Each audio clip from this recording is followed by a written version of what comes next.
Welcome to Chillin' 101. We hope this video helps.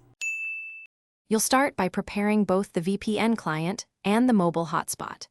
Install and sign into the VPN app on your phone, choose a nearby server for better latency, and confirm your subscription is active.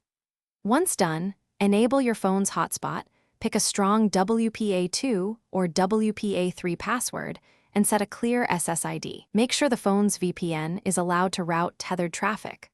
On some devices, you must enable VPN for tethering or use an app that shares the VPN to the hotspot. Now connect your PC to the hotspot using the SSID and password you created. Once connected, open network settings and verify the PC received an IP from the phone's DHCP and the gateway equals the phone's hotspot IP.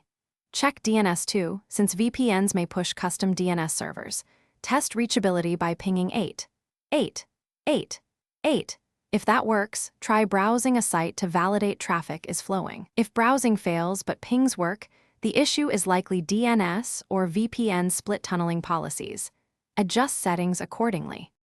Finish by confirming that your PC's external IP matches the VPN server.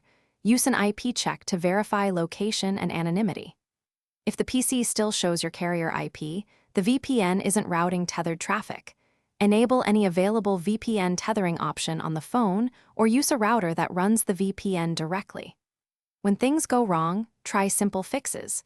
Toggle the VPN, reconnect the hotspot, reboot both devices, switch VPN protocols, open VPN to WireGuard, or reinstall the VPN client.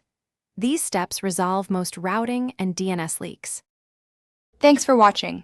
Consider subscribing if we helped you.